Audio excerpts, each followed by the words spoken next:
The sky above New Haven burned with colors that should not exist in nature. Purple and green flames danced across the atmosphere as the orbital bombardment continued its merciless assault. Sarah Chen pressed her daughter closer to her chest and ran toward the emergency shelters, her feet pounding against the cracked pavement. Around her, the world she had known for 15 years was dying. New Haven had been a paradise. The colony stretched across fertile plains where earth crops grew twice as fast under the light of the system's gentle yellow sun. 2.3 million people called this world home. Farmers, teachers, engineers, children who had never seen Earth but heard stories of the blue planet from their grandparents. They had built schools and parks, libraries and theaters. They had no weapons, no military installations, nothing that could threaten anyone. The Concordate ships had appeared 3 days ago, massive vessels that blotted out the sun, carrying the combined flags of 47 alien species who claimed to govern this part of the galaxy. Their message had been simple and cold. This world sat in protected space.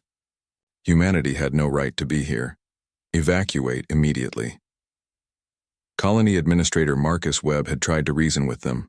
He explained that the settlement had been here for 30 years, that the survey showed no prior claims to this system, that 2 million people could not simply pack up and leave in minutes.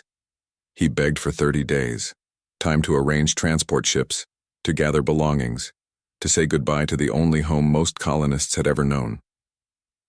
The Concordate commander, being called Zekthar from the warrior species known as the Vorn, had given them 30 minutes instead. Sarah reached the shelter entrance and joined the flood of people trying to squeeze through doors designed for orderly evacuation, not panicked flight. Someone screamed behind her. She did not look back. She could not. Her daughter Emily was only 7 years old. Getting her to safety was all that mattered. The first plasma lance struck the northern agriculture sector. Sarah felt the heat wave even from 3 kilometers away. The blast vaporized everything within a 2-kilometer radius. Farms where she had walked just yesterday morning picking apples with Emily ceased to exist in a flash of superheated light. Inside the shelter, emergency lighting flickered on. Hundreds of people crowded into spaces meant for maybe 200. Children cried. Adults tried to comfort them while their own faces showed the terror they could not hide. The shelter doors, sealed with a heavy clang that sounded like a tomb closing. Marcus Webb's voice came over the emergency speakers. He was still in the command center on the surface, still trying to negotiate, still believing that civilized beings would not commit mass murder. His voice shook as he spoke. All shelters, this is Administrator Webb. The Concordate forces are continuing their attack. Stay in the shelters. The reinforced structures will protect you. Help is coming. Earth has been notified. Just stay calm and stay underground. Sarah held Emily tight and whispered lies about how everything would be okay. Around them, families huddled together. Old Joseph Martinez, who ran the corner grocery store, held his wife's hand. The Okonkwo family, all 6 of them, prayed quietly in Igbo. Dr. Patel, who had delivered half the children in the colony, tried to organize medical supplies with shaking hands. The bombardment continued for 6 hours. Each impact shook the shelter. Dust fell from the ceiling. The air grew hot and stale as the ventilation system struggled against the heat bleeding through meters of reinforced concrete. The lights failed, twice plunging them into darkness filled with screams before backup power kicked in. When the attacks finally stopped, the silence felt worse than the explosions. Marcus Webb's voice did not return to the speakers. Nobody from the surface answered their calls. The shelter's external sensors showed radiation levels that would kill an unprotected human in minutes. The temperature outside exceeded 200 degrees. The colony, their home, their world, was gone. They waited in the darkness. Hours became days. The shelter's supplies would last for weeks, maybe months, if they rationed carefully. But the radiation was not decreasing. The life support systems were failing one by one. They were not built for extended use, just long enough to survive a storm or a temporary emergency. On the 3rd day, little Emily asked her mother when they could go home. Sarah had no answer. She just held her daughter and cried silently. Some shelters had it worse. Shelter 7 took a direct hit on the second day of bombardment. The 3,000 people inside died instantly when the structure collapsed. Shelter 12's life support failed on day 4. By the time Shelter 3 managed to dig a tunnel to reach them, everyone had suffocated. In Shelter 1, where Sarah and Emily waited, people began to understand that rescue might not come in time. They were buried under the ruins of their civilization with failing air and rising radiation. This was not survival. This was a slow death. Thomas Anderson, a former Earth military engineer, examined the shelter's systems with increasing despair. The radiation shielding was compromised in 3 sections. The water recyclers were contaminated. The air scrubbers were working at 60% capacity and dropping. He gave them 2 weeks, maybe 3, if people stayed very still and breathed very slowly. On day 7, young David Kim asked his father why the aliens had done this. His father, who taught philosophy at the Colony University, struggled to find an answer. How do you explain genocide to a child? How do you tell your son that some beings in the universe see other lives as worthless simply because they are different, because they are inconvenient, because they can? The children stopped playing. The adults stopped pretending things would be fine. They sat in the dim light and waited. On day 9, the sensors detected something: ships entering orbit. For a moment, hope surged. Then terror replaced it. Had the Concordat returned to finish what they started? Would they hunt down even the survivors in the shelters? The communication system crackled to life. A human voice speaking English with an Earth accent filled the shelter. New Haven survivors, this is the scout ship Pathfinder. We are beginning rescue operations. Transmit your locations. We are getting you out. Sarah clutched Emily and sobbed. Around them, people who had given up on living suddenly remembered how to hope. The rescue took 4 days. The Pathfinder's crew, only 30 people on a ship designed for exploration, worked without sleep. They used cutting torches to burn through rubble. They rigged radiation suits and made trip after trip to the surface. They found Shelter 1 on day 10. They found Shelter 3 on day 11, Shelter 5 on day 12. Captain Maria Santos of the Pathfinder walked through the ruins with her crew and recorded everything. The melted remains of homes, the crater where the school had stood, the twisted metal that had been the hospital. She documented the bodies they found, careful to record every face, every name when they could identify them. Of the 2.3 million people who called New Haven home, they found 47,000 alive, 47,000 out of millions. The rest were dead, vaporized in the initial bombardment or slowly killed by radiation and starvation in shelters the rescue teams reached too late. Sarah and Emily were among the survivors. They boarded the Pathfinder, wrapped in thermal blankets, their bodies weak from days of minimal rations and contaminated air. Sarah watched through the viewport as they lifted away from New Haven. The world below was a blackened scar. Nothing moved. Nothing lived. The paradise they had built was a tomb. Captain Santos gathered the survivors in the cargo bay. She looked at their faces, at the children who had lost parents, at the parents who had lost children, at the hollow eyes of people who had watched their entire world burn. She told them what happened next. They were going to Earth. They would receive medical care, counseling, support, and Earth would know what happened here. Among the survivors was Marcus Webb. He had stayed at the command center, still broadcasting, still pleading with the Concordat, even as the building collapsed around him. They found him 3 days later, trapped in a basement with 12 others. His leg was crushed, his body burned, but he had kept a recording device running. Every communication with the Concordat was saved. Every refusal of mercy, every casual dismissal of human life, every war crime was documented in his final transmission. The Pathfinder jumped to faster than light speed, carrying its precious cargo of broken survivors and damning evidence. The journey to Earth would take 2 weeks. Captain Santos sent the recordings ahead at maximum priority. She had served in the Earth Space Navy before becoming an explorer. She recognized what she was carrying. This was not just a rescue mission. This was the spark that would light a fire across all of human space. The message reached Earth on a Tuesday morning.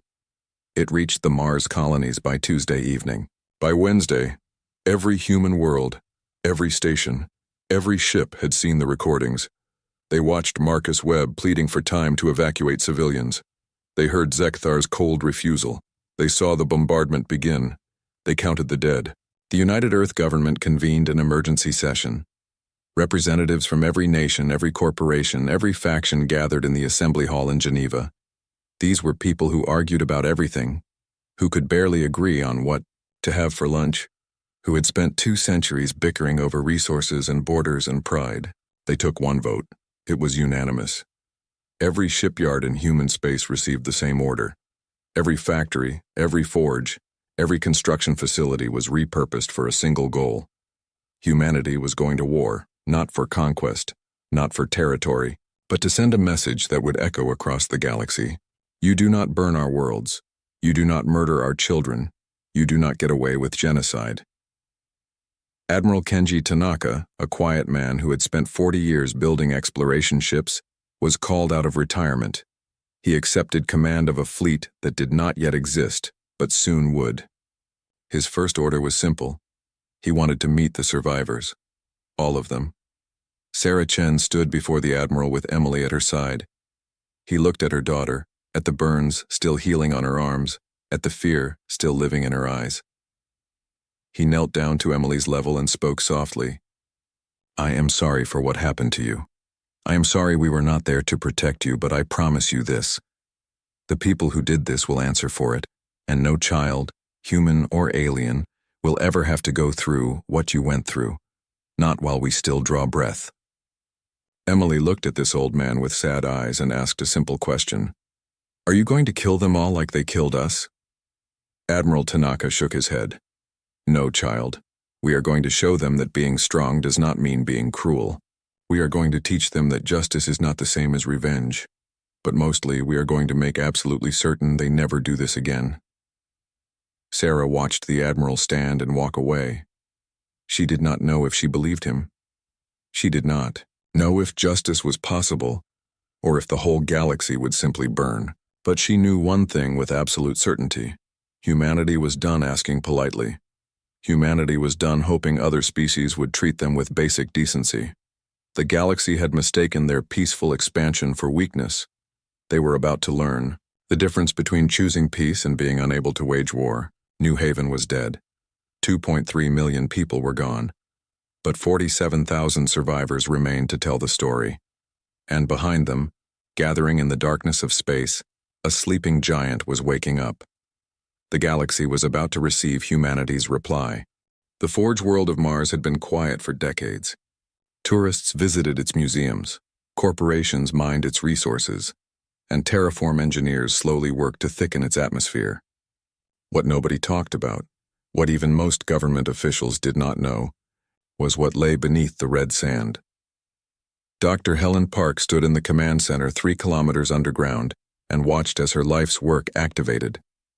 Rows of automated factories stretched to the horizon in every direction, through the tunnels her teams had carved over 30 years.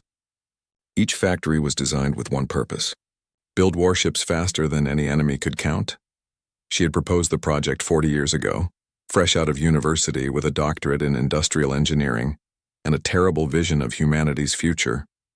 Her presentation to the United Earth government had been simple and terrifying. Humans were alone in a galaxy full of unknown species. Some would be friendly, some would not. And if humanity ever faced an existential threat, they would need the ability to respond with overwhelming force. The politicians had laughed at first. Build entire planets into weapons factories? Maintain them in secret for decades? The cost would be astronomical.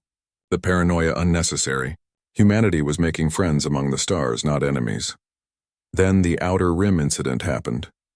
A human research station vanished. All 30 scientists gone without explanation. The investigation found evidence of weapons fire, of ships jumping away, of a massacre covered up. The aliens responsible were never identified. They disappeared into the vast darkness of space. Suddenly, Dr. Park's proposal did not seem paranoid anymore. It seemed prescient. The project began with Mars. Automated mining systems dug deep into the planet's crust, extracting metals and rare elements. Construction drones built factories that built more factories, self-replicating industrial systems that required minimal human oversight. The goal was simple. If humanity ever needed a fleet, they could have one. Fast. Mars was just the beginning. Titan followed, its methane seas converted to fuel production facilities. Europa's ice became water for life support and hydrogen for fusion reactors. Ganymede's core was hollowed out and filled with weapons manufacturing plants. 3 hidden systems beyond the Kuiper Belt, systems humanity had quietly claimed but never advertised, were converted into shipyards. 6 planets, 12 moons, all connected by a network of automated supply chains and quantum-linked command systems. The Forge world slept, waiting for the day they would be needed. That day arrived when news of New Haven reached Earth. Dr. Park received the activation codes from the United Earth government at 0300 hours. Her hands shook as she entered them. Around her, engineers who had spent their entire careers maintaining systems that were never supposed to be used scrambled to their stations. The command was clear. Maximum production, no limits.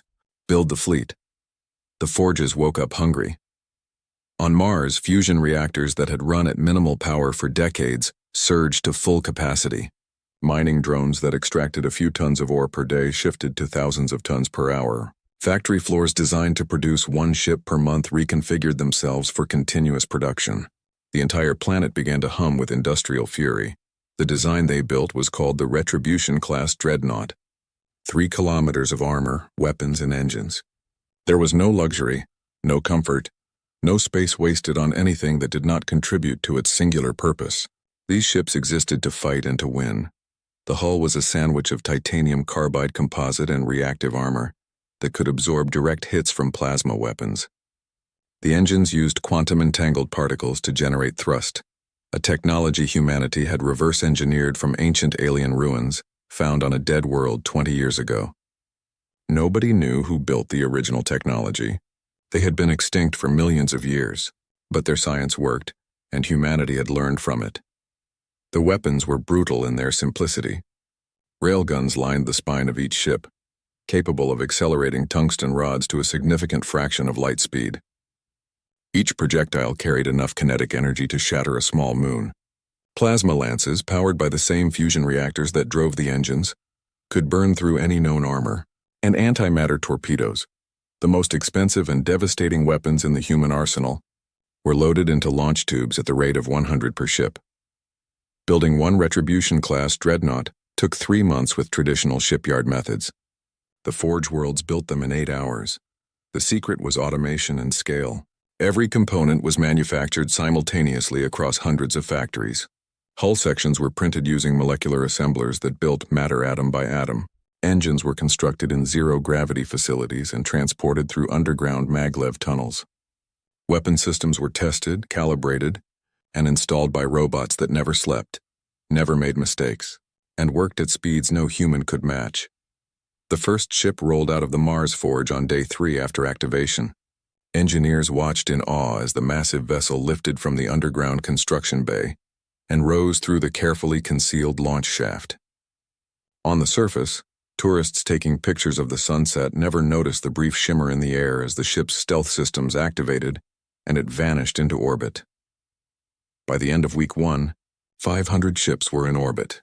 By the end of month 1, 50,000 Retribution-class dreadnoughts were operational.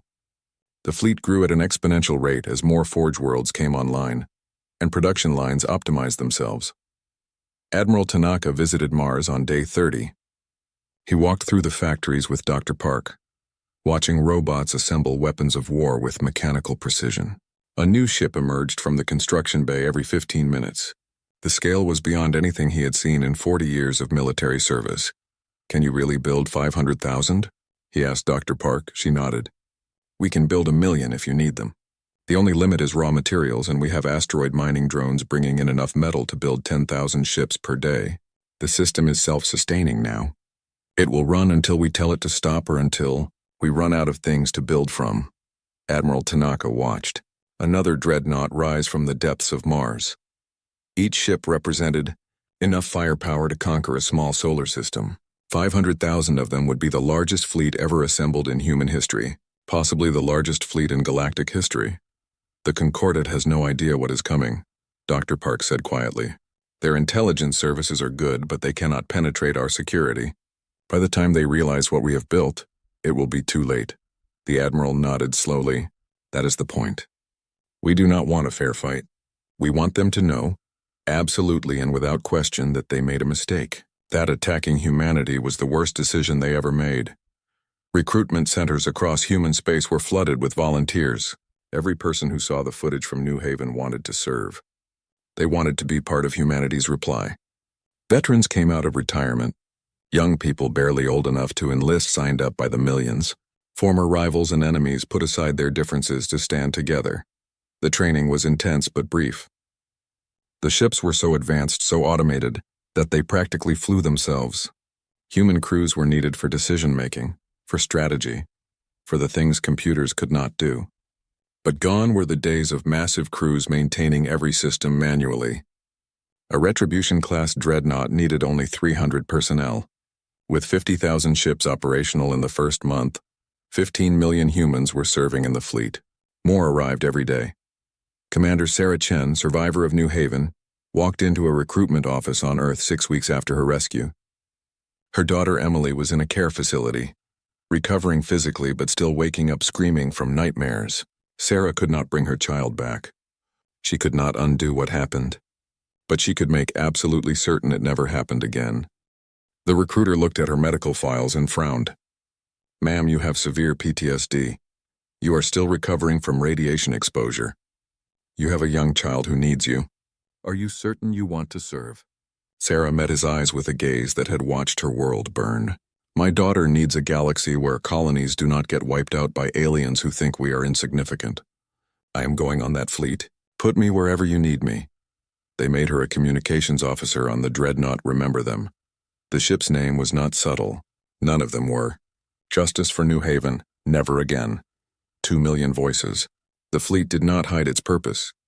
By month 3, 150,000 dreadnoughts filled the orbital space around Earth, Mars, and the outer Forge worlds.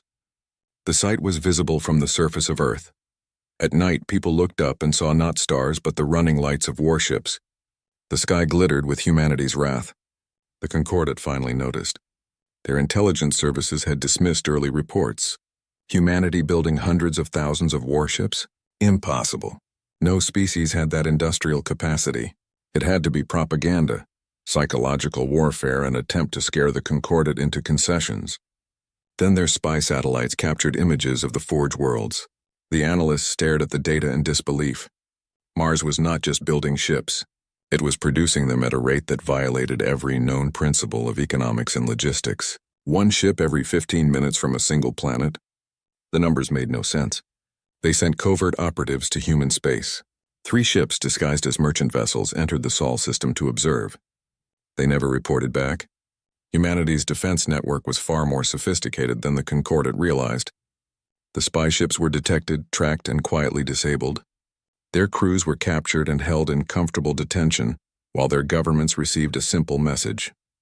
"We know you are watching. Watch carefully. See what happens when you murder our children." The Concordat Council convened an emergency session. 47 species ranging from the aquatic Kryn to the insectoid Xipheri to the mammalian Torvin gathered in their grand chamber on Concordat Prime. They watched the surveillance footage. They reviewed the intelligence reports. They did the math. The numbers were terrifying. By the most conservative estimates, humanity would have 500,000 warships operational within 10 months. 500,000. The entire Concordat military consisted of 80,000 ships, accumulated over centuries, maintained by dozens of species. And humanity was going to outnumber them 6-1 with brand new state-of-the-art vessels. Ambassador Telmore of the Kryn species, one of the founding members of the Concordat, addressed the council with his translation device rendering his aquatic sounds into galactic standard. "We must negotiate, offer reparations, return the survivors to their territory, apologize, do whatever it takes to stop this fleet from launching." Warmaster Zekthar of the Vorn, the species that had carried out the bombardment, rose to his full 3-meter height. His 4 arms crossed over his chest in a gesture of contempt. "We negotiate with equals. These humans are primitives playing with weapons they do not understand. Their fleet will break against our defenses. We have faced worse. Ambassador Telmore's skin flushed with distress colors. Worse, War Master. They are building more ships in a month than we have built in a century. This is not a primitive species. This is an industrial power we have never encountered before. The council argued for 3 days. Some wanted peace. Some wanted war. Some wanted to blame everything on the Vorn and sacrifice Zekthar to human justice in hopes of mercy. Humanity sent no diplomats, no peace offers, no threats, just a simple countdown broadcast on all frequencies. Fleet deployment in 6 months. New Haven will be answered. By month 6, 300,000 dreadnoughts were operational. By month 10, the 500,000th ship, named Final Warning, was commissioned in a ceremony attended by every survivor of New Haven. Emily Chen, age 7, smashed a bottle of synthesized champagne against the hull in a tradition borrowed from ancient Earth navies. The fleet assembled in the Oort cloud, far from Earth, far from prying eyes. 500,000 warships arranged in perfect formations that stretched across light years of space. Supply ships, medical vessels, and transport craft joined them. Over 150 million humans crewed the armada. Every single one was a volunteer. Admiral Tanaka stood on the bridge of his flagship, Remember Them, and looked at the tactical display. Each dot represented a dreadnought. There were so many dots that the display had to zoom out to show them all. He had commanded exploration vessels, research ships, patrol craft. Never anything like this. Nobody in human history had commanded anything like this. Commander Chen entered the bridge and saluted. Admiral, all ships report ready. We are waiting for your order. Tanaka looked at her. This woman who had lost everything and chose to serve rather than break. He looked at his crew, at the faces of people who believed in justice, who trusted humanity to do the right thing even with overwhelming power. Send the message, he said quietly. Let the galaxy know we are coming. The broadcast went out on every frequency, in every language spoken by the concordate species. The message was simple, without threats, without anger. Just a statement of fact. New Haven, 2.3 million dead. You will answer. The fleet began to move. 500,000 ships engaging their faster-than-light drives in a synchronized sequence that lit up the dark between stars. They did not sneak. They did not hide. They announced their passage through every system they crossed. The long march had begun, and at its end, the Concordat would learn what it meant to provoke humanity. The jump flash was visible across 3 star systems. 500,000 ships exiting faster-than-light travel simultaneously created a burst of radiation that lit up sensor arrays for hundreds of light years. It was not subtle. It was not meant to be. Admiral Kenji Tanaka stood on the bridge of Remember Them and watched the tactical display update. All ships accounted for. 0 losses.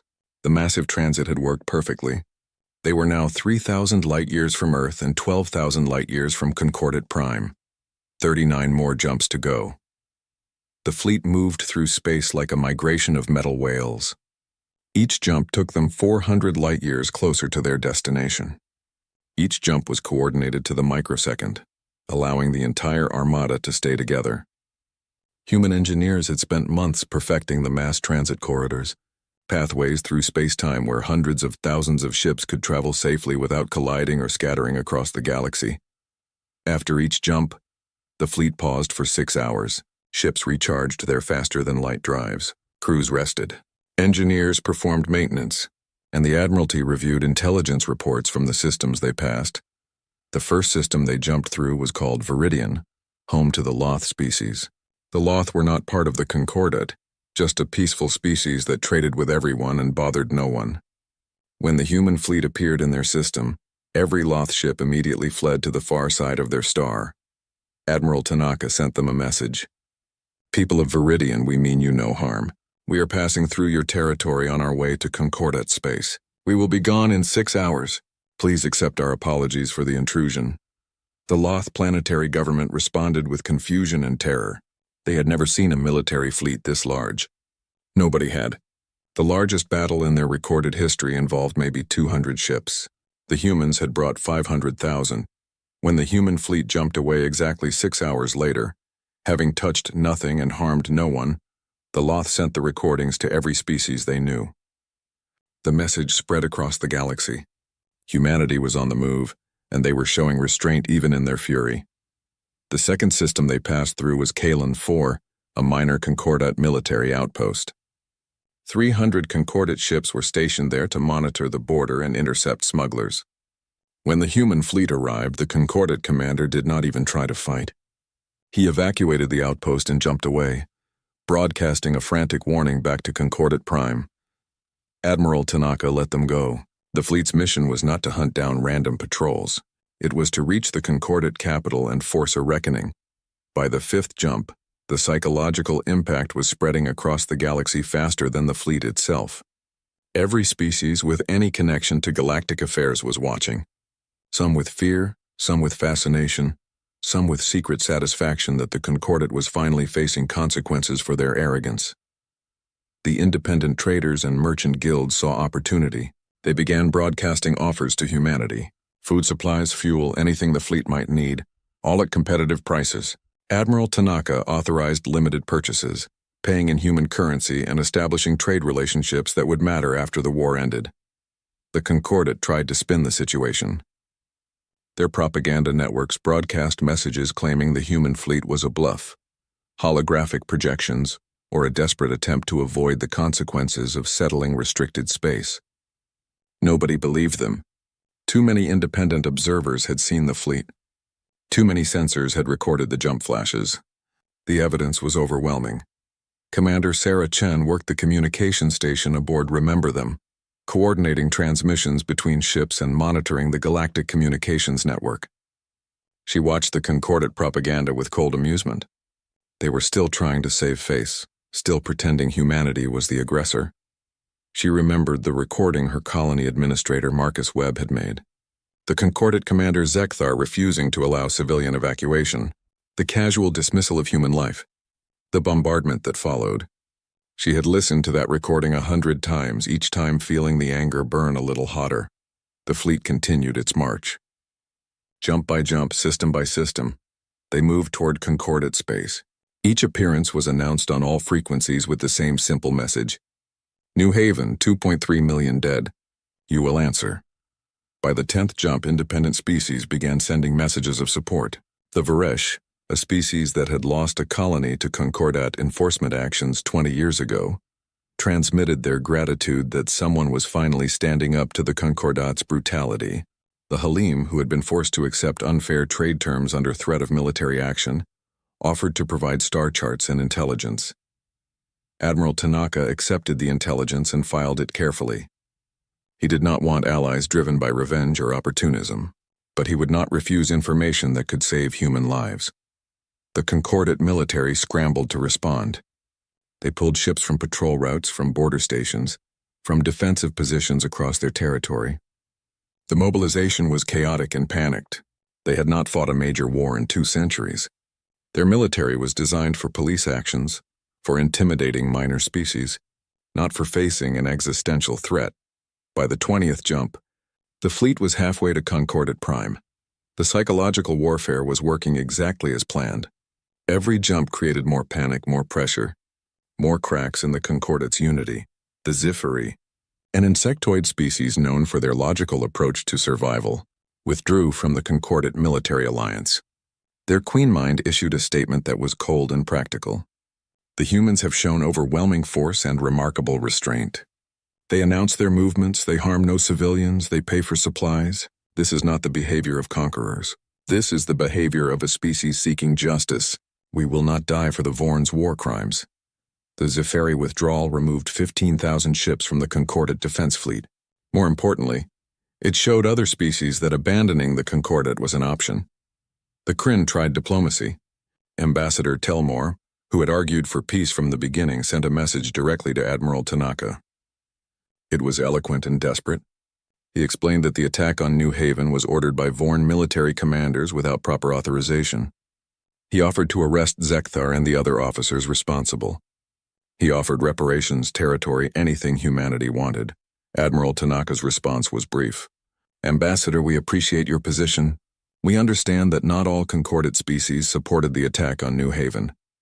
However, the attack was carried out under the Concordat flag, using Concordat authority, in the name of Concordat law. The organization is responsible. We will arrive at Concordat Prime in 60 days. You have until then to prepare your surrender terms. We will not negotiate before we arrive, and we will not negotiate after if you choose to fight. Telmore tried to press further, but Tanaka cut the connection. This was not the time for half measures or political maneuvering. The fleet had one purpose and nothing would distract from it. The Vorn response was predictable. War Master Zekthar, now promoted to Supreme Military Commander of Concordat Forces, issued a declaration of defiance. He called humanity soft and weak for announcing their movements instead of striking like true warriors. He promised that the Concordat Defense Fleet would send the humans running back to Earth in defeat. Zekthar began concentrating forces at Concordat Prime.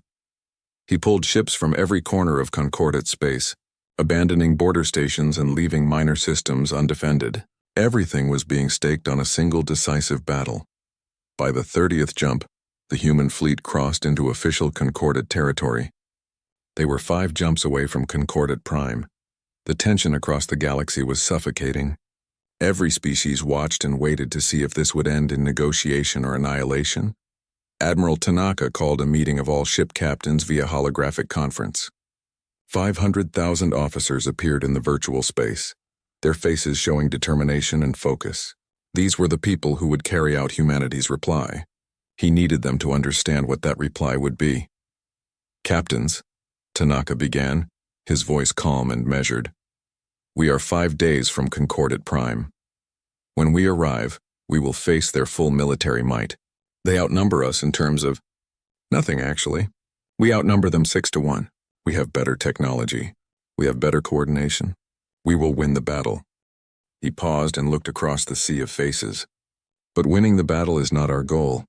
Our goal is justice. Our goal is to ensure that what happened to New Haven never happens to anyone, human or alien, ever again. That means we fight with precision. We minimize civilian casualties. We disable rather than destroy whenever possible. We show the galaxy that having overwhelming power does not mean we use it carelessly. A captain from one of the outer ships spoke up. Admiral, with respect, they killed 2 million civilians. Why should we show them mercy? Tanaka nodded slowly. Because, Captain, we are not them. They killed civilians because it was convenient. Because they did not value human life. We will show them that we value all life, even theirs. We will show them that justice is not the same as revenge. And when this is over, when the galaxy looks at what happened, they will see a species that could have committed genocide and chose not to. That is the reputation we are building. That is why they will fear us and respect us. The captains absorbed this. Some agreed immediately. Others struggled with it. All of them understood the weight of what they were being asked to do. Destroy an enemy military while showing restraint. Win decisively while maintaining moral authority. It was not easy, but it was necessary. The fleet made its final jumps, system after system, drawing closer to Concordat Prime. The Concordat Defense Fleet was now fully assembled, 50,000 ships in defensive formation around their capital world. They had pulled in everything, abandoned every other position, bet everything on this battle. It was not enough. It was never going to be enough. The human fleet emerged from its final jump at the edge of the Concordat Prime system. 500,000 dreadnoughts arranged in perfect battle formation. The tactical displays showed both fleets clearly. The disparity was stunning. Admiral Tanaka opened a channel to the Concordat Defense Fleet. This is Admiral Kenji Tanaka of the United Earth Forces. We have arrived to seek justice for New Haven and the 2.3 million civilians murdered under your authority. You have 1 hour to surrender. Transmit the locations of all military installations in this system. Prepare to turn over all personnel involved in the attack on New Haven. If you choose to fight, we will disable your fleet and take what we came for by force. You will not win this battle. Do not die for leaders who committed war crimes. War Master Zekthar's response was filled with rage. You speak of justice? You invade our space with weapons of war and call it justice? We will teach you the price of arrogance, humans. We will send you back to your little blue world, broken and defeated. This is Concordat space. You have no authority here. Admiral Tanaka sighed. He had hoped, despite everything, that they would see reason. That someone in the Concordat leadership would look at the odds and choose survival over pride. Very well, Tanaka said quietly. All ships, battle stations. Remember your orders. Disable, do not destroy. Protect civilians. Show them what humanity can do. The countdown began, 60 minutes to the largest space battle in galactic history. Across the human fleet, weapons powered up, shields activated, and crews prepared for combat. They had trained for this. Built for this. Crossed the galaxy for this. Sarah Chen sat at her communication station and thought about Emily, safe on Earth, hopefully asleep and dreaming of better things. She thought about New Haven, the parks where she used to walk, the school where Emily had learned to read. All of it gone. She keyed her microphone. All ships, this is remember them, for New Haven for the 2 million. Make them answer. 500,000 ships echoed the call. For New Haven. The hour ended. War Master Zekthar gave the order to attack. The Concordat defense fleet surged forward, weapons blazing, committed to a battle they had already lost. And the human fleet, patient and precise and utterly overwhelming, went to work. The first Concordat plasma volley crossed the void between the fleets. A wave of superheated energy meant to cripple the human vanguard. The shots struck the shields of the leading dreadnoughts and dissipated harmlessly. Human shield technology, refined from those ancient alien ruins, operated on principles the Concordat had never encountered. Admiral Tanaka watched the tactical display with the calm of a man who had already won. The Concordat fleet was arranged in traditional battle formation, a defensive sphere around Concordat Prime with overlapping fields of fire. It was a textbook. Deployment exactly what any military academy would teach. It was also predictable. All ships execute pattern Omega-7, Tanaka ordered. The human fleet split into 7 massive formations, each containing over 70,000 ships. They moved with precision that should have been impossible for such a large force. Quantum-linked command systems allowed every ship to coordinate perfectly, responding to tactical changes in microseconds. The first formation engaged the Concordat vanguard head-on, drawing their fire and attention. The second and third formations swept around the flanks at high speed, faster than the Concordat ships could reposition. The fourth through seventh formations arranged themselves in a perfect sphere around the entire battle space, cutting off any chance of retreat. War Master Zekthar watched from his flagship Warrior's Pride as the human fleet executed its maneuver. He had fought in dozens of battles, commanded tens of thousands of warriors. He had never seen anything move like this. The coordination was unnatural, as if the entire human fleet shared a single mind. All ships concentrate fire on the leading human formation, Zekthar ordered. Break through and strike at their command ship. 10,000 Concordat ships focused their weapons on the human vanguard. Plasma lances, missile barrages, and kinetic rounds filled the space between fleets. It should have been devastating. The human ships barely slowed down. Their shields absorbed most of the damage. Their point defense systems, using the same railgun technology that powered their main weapons, shredded incoming missiles.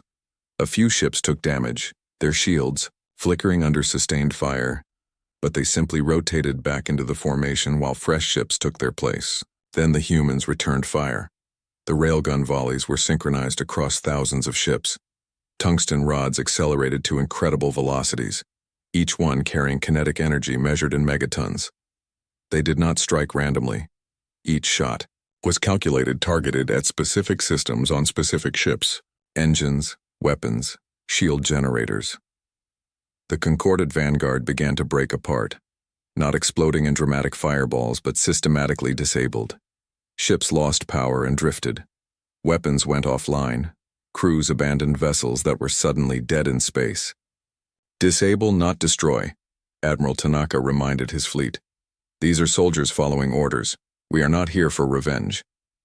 Commander Sarah Chen monitored the casualty reports from her communications station. The Concordat was losing ships by the hundreds, but the crew survival rate was over 90%.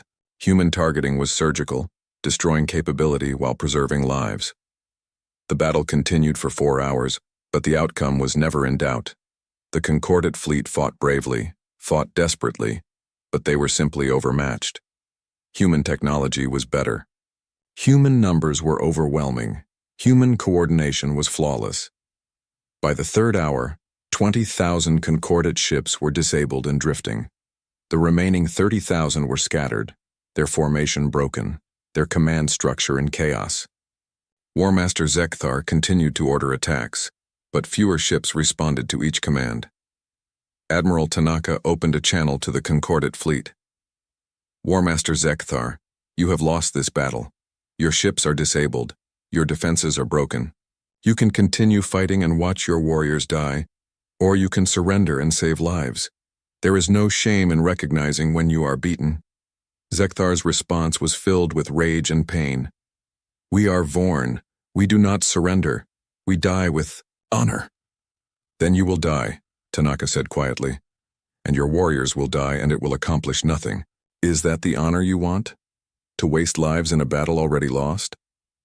For a moment Zekthar did not respond. On his bridge, his officers looked to him for guidance. Young warriors who had believed in Vorn supremacy, who had followed their war master into battle, now faced death for pride. One of Zekthar's junior officers, a female Vorn named Kethra, spoke carefully. War Master, the humans speak truth. We cannot win. If we continue, we lose everything. If we surrender, we live to rebuild. Zekthar turned on her with fury. You speak of surrender? You dishonor your ancestors. Kethra met his eyes without flinching. I speak of survival, War Master. Our ancestors valued wisdom as much as courage. There is no wisdom in dying for a battle already lost. Across the Concordate fleet, similar conversations were happening. Captains looking at their disabled ships, their wounded crews, the overwhelming force arrayed against them, the choice between pride and survival. One by one, Concordate ships began broadcasting surrender signals. First a few, then dozens, then hundreds. The tide turned not from human weapons, but from simple mathematics. The Concordate forces had lost, and continuing to fight would only increase the body count. War Master Zekthar watched his fleet abandon the battle. His bridge was silent except for the alerts warning of failing systems. His ship was crippled, its weapons offline, its shields depleted.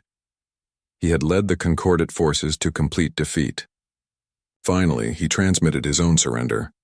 The words felt like poison in his mouth, but he said them. This is War Master Zekthar to all Concordate forces. Cease fire. The battle is over. The shooting stopped. Space fell silent except for the hum of engines and the crackle of emergency transmissions. 50,000 Concordate ships, most disabled, all defeated.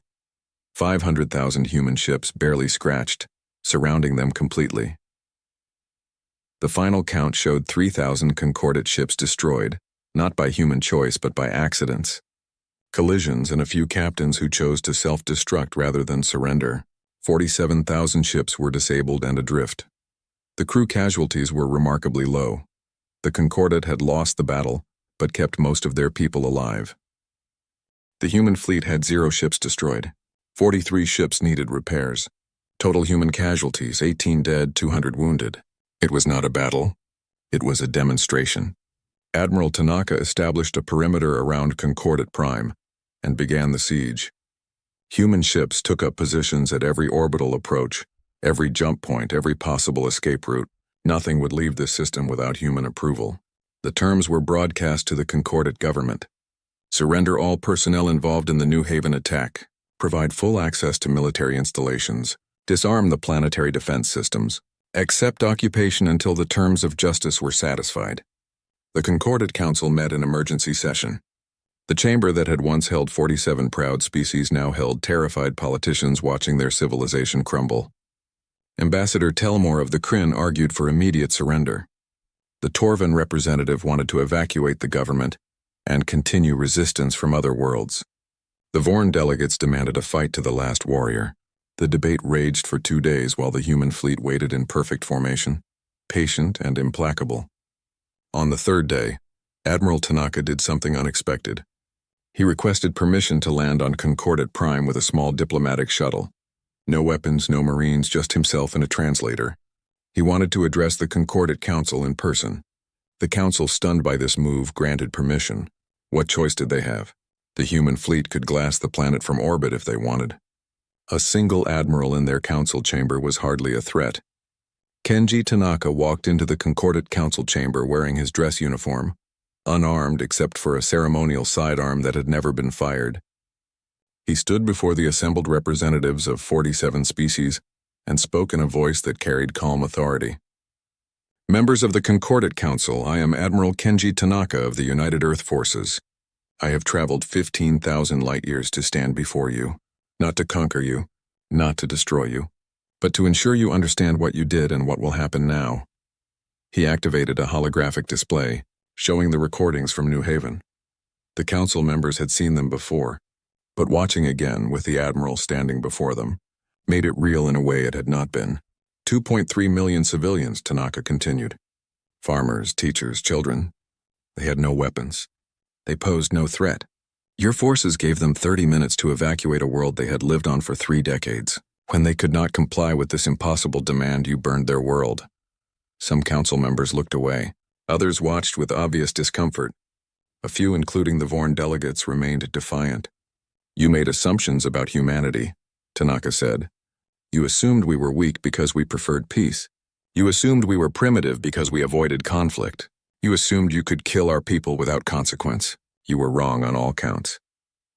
He gestured to the window where the human fleet was visible as thousands of points of light surrounding the planet. I brought 500,000 warships to your capital. I could destroy every military installation in Concordat space. I could glass every Vorn world. I could make you feel the same pain you inflicted on New Haven. The chamber was silent. Every delegate understood that these were not empty threats. They had seen what the human fleet could do. But I will not, Tanaka continued, because that would make us like you. It would make us the kind of species that solves problems with mass murder, and we are not that species. We are better than that. He paused and looked directly at the Vorn delegation. Here are my terms. You will surrender all personnel involved in ordering, planning, or executing the attack on New Haven. They will stand trial under galactic law for war crimes. You will disarm your military to defensive levels only. You will accept human occupation of your military installations until we are satisfied you understand the difference between enforcement and genocide. And you will establish memorials on every Concordat world to the victims of New Haven, so that future generations remember what happens when power is used without mercy. Ambassador Telmore spoke carefully. Admiral, these terms are acceptable to most of the council, but the Vorn may not agree to surrender their warriors for trial. The Vorn delegate, a grizzled warrior named Tokmar, stood. The Vorn do not surrender our own. If you want War Master Zekthar, you will have to take him by force. Tanaka looked at Tokmar with tired eyes. If that is your choice, I will take him by force. But before you commit to that path, ask yourself this question. How many more Vorn are you willing to sacrifice for Zekthar's pride? How many warriors will die defending war criminals? Is that the honor your species values? Tokmar started to respond, then stopped. The question hung in the air unanswered. Tanaka continued. I will give you 3 days to decide. Surrender the war criminals voluntarily, or I will send Marines to extract them. Either way, justice will be served. The only question is how many more lives you want to waste. He turned and walked out of the council chamber, leaving 47 species to contemplate their options. The human fleet waited, the Concordat argued. And on the surface of Concordat Prime, in the Vorn military district, War Master Zekthar gathered his most loyal warriors and prepared for a final stand. He had lost the battle in space. He had lost the war. But he would not surrender without showing these humans what Vorn warriors could do when cornered. He fortified the Vorn War Memorial, a massive structure dedicated to centuries of Vorn military victories. 10,000 warriors joined him, pledging to fight to the death. When Admiral Tanaka heard about this development, he sighed. He had hoped to avoid this, hoped that reason would prevail. But some beings would rather die than admit they were wrong. Prepare a Marine deployment, he ordered. Surgical extraction. Minimum casualties on both sides. Show them that we can take what we want without becoming monsters. The operation was planned with obsessive precision. Human Marines, using powered armor and non-lethal weapons where possible, would assault the war memorial. The goal was to capture Zekthar and the other war criminals, while minimizing deaths on both sides. It would be humanity's final demonstration, not just of their weapons, but of their values. The galaxy was watching, and what happened next would define how the galaxy saw humanity for generations to come. The assault on the Vorn War Memorial began at dawn. 3,000 human Marines descended from orbit in drop pods that screamed through the atmosphere like falling stars. They landed in a perfect perimeter around the ancient structure, a building that had stood for 500 years as a monument to Vorn military supremacy. Warmaster Zekthar watched from the memorial's highest tower as the humans deployed. He had expected a bombardment from space, expected them to simply destroy the building and everyone in it. Instead, they landed troops. They were coming to take him face to face. "Let them come," he growled to his warriors. "Let them see what it means to fight the Vorn in close combat. We may die, but we will take thousands of them with us." The human Marines advanced in coordinated groups, using powered armor that made them stronger and faster than any Vorn warrior.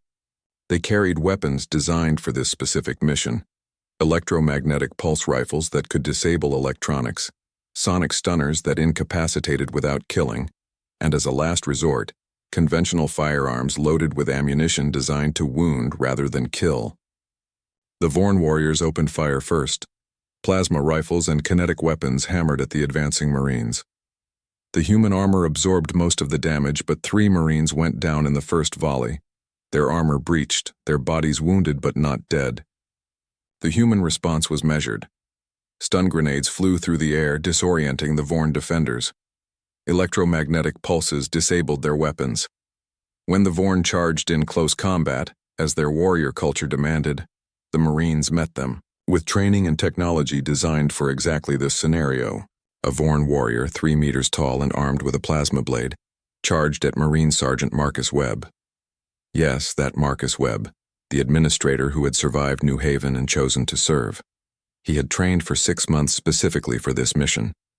He dodged the plasma blade, used his armor's enhanced strength to grapple the warrior, and deployed a contact stunner that sent the Vorn into unconsciousness. The battle raged through the memorial for 3 hours. Room by room, floor by floor, the Marines advanced. They used non-lethal methods wherever possible, switching to lethal force only when their own lives were directly threatened. The casualty count climbed slowly. 47 Vorn warriors dead, most of them killed when they forced the Marines into no-win situations. 230 Vorn wounded. 817 captured alive. On the human side, 12 Marines dead, 63 wounded. The disparity was stark. The humans were not trying to slaughter their enemies. They were trying to capture war criminals while preserving as many lives as possible, including enemy lives. Warmaster Zekthar made his stand in the memorial's central chamber, beneath a massive statue depicting a Vorn warrior standing triumphant over defeated enemies. It was meant to inspire pride in Vorn strength. Now it seemed almost mocking. The chamber doors blasted open. Admiral Kenji Tanaka walked through, wearing no armor, carrying only his ceremonial sidearm. Behind him, a squad of Marines held position, but did not enter. Zekthar stared at the human admiral in disbelief. "You come to face me unarmed? You insult me with your weakness." Tanaka walked calmly toward the Vorn Warmaster. "I come to show you that I am not afraid of you, that I do not need weapons or armor to stand before you. You killed 2 million civilians and called it strength. I crossed the galaxy with 500,000 warships and have barely harmed anyone. Tell me again who is weak." Zekthar roared and charged, his forearms reaching for the admiral, his warrior instincts demanding he crush this arrogant human. Tanaka did not draw his weapon. He stood perfectly still and watched the Vorn Warmaster approach. The Marines raised their weapons, but Tanaka held up a hand, signaling them to hold fire. Zekthar's clawed hands closed around Tanaka's throat, lifting the old man off the ground. It would be easy to kill him. So easy. But Tanaka did not struggle. He looked into Zekthar's eyes with calm sadness. "Go ahead," he said quietly, his voice strained but steady. "Kill me. Prove to your warriors that violence is all you understand. Show them that you learned nothing." Zekthar's grip tightened. This human should be afraid, should be begging for mercy. Instead, he was offering himself as a sacrifice to prove a point. Around the chamber, the remaining Vorn warriors watched in stunned silence. One of them, a young warrior named Vector, spoke with confusion in his voice. "Warmaster, he does not fight.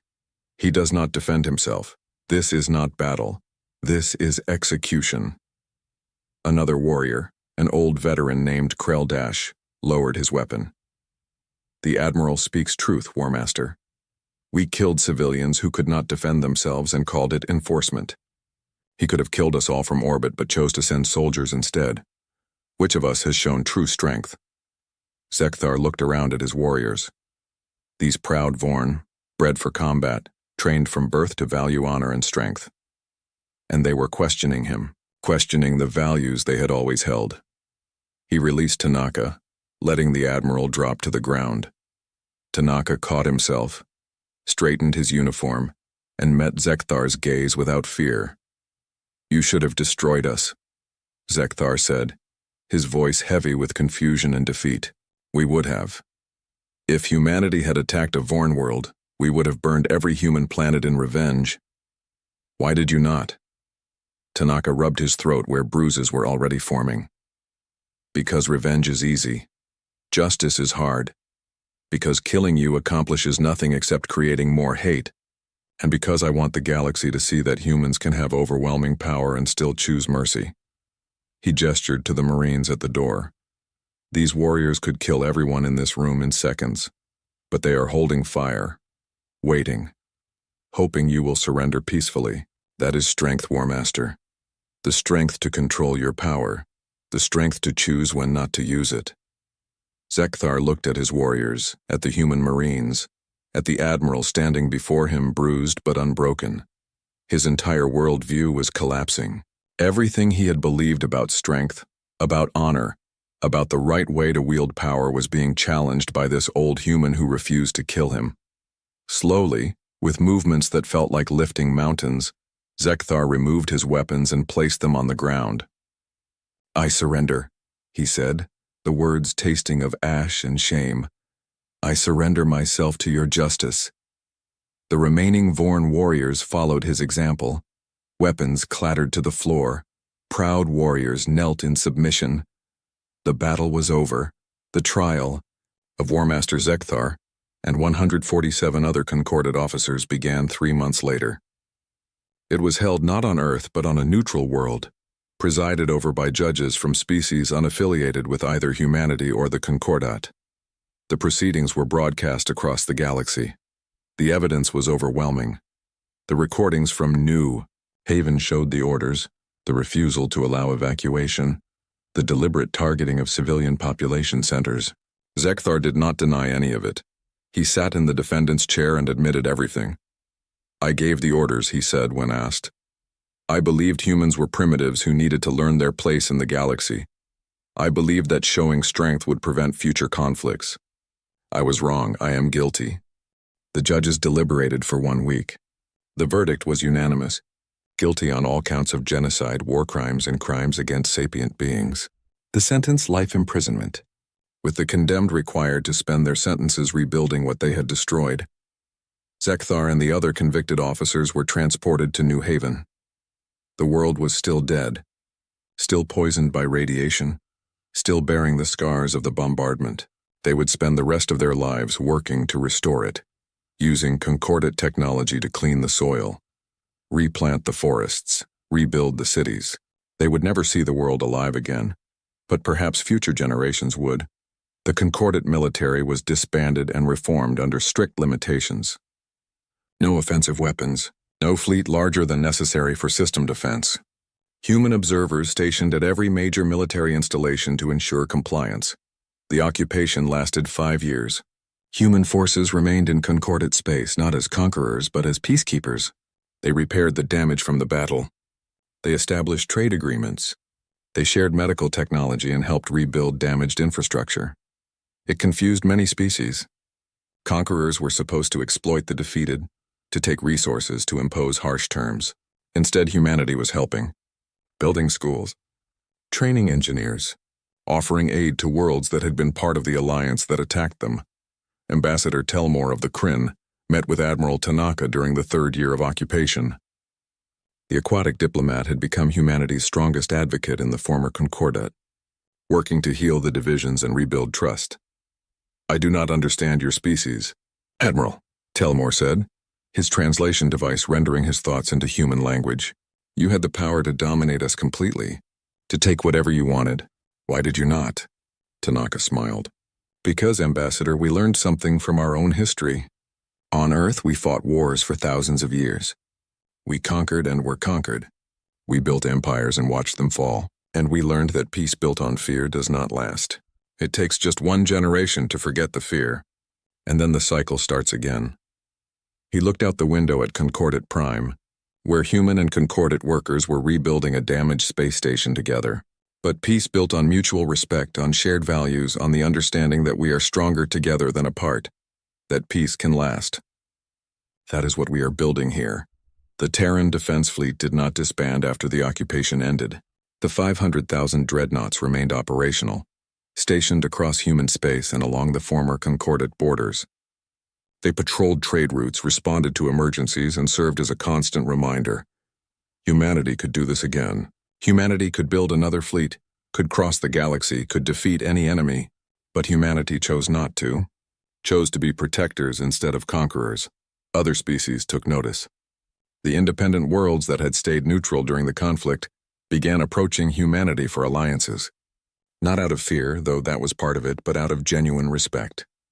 Humanity had shown the galaxy something new, a species with the power to dominate but the wisdom not to. Trade routes expanded. Cultural exchanges began. Human universities accepted alien students. Human engineers helped build infrastructure on alien worlds. Slowly, carefully, a new kind of galactic community began to form. The Concordat itself changed. The name remained, but the purpose shifted. Instead of a military alliance enforcing order through threat of violence, it became a voluntary association of species working together for mutual benefit.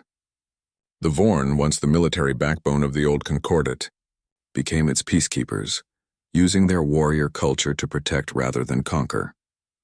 10 years after the Battle of Concordat Prime, the memorial on New Haven was completed. The world had been terraformed over decades of work by the prisoners and volunteers from across the galaxy. It was alive again, green and beautiful, a testament to what could be rebuilt from ashes. The memorial was a simple design. A wall of black stone 3 kilometers long inscribed with 2.3 million names. Every person who died when the colony burned. Men, women, children, farmers, teachers, engineers. Each name carefully researched, each life honored. People came from across the galaxy to see it. Human survivors who had lost family, alien species who had heard the story, even some Vorn warriors, seeking to understand the cost of the path their species had once followed. At the base of the wall, a simple inscription in 47 languages, representing every species of the old Concordat. They were innocent. They were defenseless. They were ours. Never again, for anyone. Admiral Kenji Tanaka, now retired and old, visited the memorial on the 10th anniversary of New Haven's burning. Sarah Chen and her daughter Emily, now 17, stood beside him. Emily had been too young to remember much of New Haven, but she had grown up with the stories, with the weight of being a survivor. "Do you think it was worth it?" Emily asked the Admiral quietly. "Everything that happened. The war, the occupation, all of it." Tanaka looked at the names on the wall, at the people who never got the chance to grow old, to see their children graduate, to live the peaceful lives they had worked for. "I do not know if anything could be worth this," he admitted. "But I know that if we had done nothing, if we had let your mother and the other survivors be the only memorial to New Haven, then these deaths would have meant nothing. At least now the galaxy has changed. At least now other species think twice before harming civilians. At least now there is hope for something better." A Vorn approached them, moving with the careful respect of someone entering a sacred place. It was Vector, one of the warriors who had surrendered at the war memorial. He had spent 10 years working to restore New Haven, and now he came as a free citizen, his sentence completed. "Admiral Tanaka." "Commander Chen, young Emily," he said, his translator rendering his guttural speech. "I have no right to speak to you, no right to stand in this place, but I wanted you to know that what happened here changed my species. We were taught that strength meant the ability to dominate others. Now we teach our children that strength means the courage to show mercy. Because of New Haven. Because of you." Sarah Chen looked at this alien warrior, one of the species that had destroyed her world. She should hate him, should want him to suffer. But looking at his genuine remorse, At the years he had spent trying to make amends, she found something else. The people who ordered this, she said carefully. They were wrong, but you helped rebuild. You tried to make it right. That takes a different kind of courage. Vector bowed deeply, a gesture of respect in Vorn culture. I can never make it right, but I can spend the rest of my life trying. That is what New Haven taught me. He walked away, leaving the humans to their remembrance. Around the memorial, hundreds of beings from dozens of species moved quietly, reading names, leaving offerings, reflecting on what had been lost and what had been learned. A young alien child from a species called the Varesh asked her father why there were so many human ships in the sky. The father, who had lived through the war and its aftermath, looked up at the Terran defense fleet maintaining its eternal watch. Because they want us to remember, he said softly. Not to fear them, but to remember that peace is a choice, and they will make sure we all keep choosing it. Admiral Tanaka stood before the memorial as the sun set over New Haven. The world was beautiful again, alive again, full of hope again, but it would never be the same. The names on the wall would never fade. The memory would never die. And that was exactly the point. Humanity had shown the galaxy what happened when you mistook their kindness for weakness. They had built the largest fleet in galactic history. They had crossed 15,000 light-years to deliver justice. They had defeated their enemies and then helped them rebuild. They had proven that being powerful did not mean being cruel. That having the ability to destroy did not mean you should. That the strongest species was not the one who could inflict the most pain, but the one who could control their power and choose mercy, even when revenge was easier. The galaxy would remember New Haven, would remember the 2.3 million dead, would remember the 500,000 dreadnoughts that came seeking justice, would remember that humanity offered peace with one hand and held a sword in the other. And every species, human and alien alike, would understand the message. We choose peace. But do not mistake that choice for inability. Do not test us. Do not make us prove again what we are capable of. Because if you burn our worlds, if you harm our innocent, if you force us to cross the galaxy again, we will come, not in anger, not in hate, but in the cold determination of a species that has learned that sometimes peace must be defended with overwhelming force. We will come, we will win, and we will show you mercy even when you showed us none. That is who humanity is. That is what the galaxy learned. And that is why, in the years that followed, peace spread across the stars. Not because everyone loved each other, not because all conflicts disappeared, but because everyone understood that some lines once crossed would bring consequences beyond imagination. And nobody wanted to be the next species that learned that lesson. Admiral Tanaka placed a hand on the memorial wall, feeling the names carved into stone. Rest well, he whispered to the dead. Your deaths meant something. The galaxy is better because we refuse to let you be forgotten. He turned and walked away, an old man who had carried the weight of 500,000 ships and chosen to use that power wisely. Behind him, the memorial stood eternal, a reminder of what was lost and what was saved. And above, silent and watchful, the Terran defense fleet maintained its guard. Not threatening, not aggressive, just there, always there, reminding the galaxy, we are humanity. We choose peace, but we are not weak. Never again would anyone make the mistake of thinking otherwise.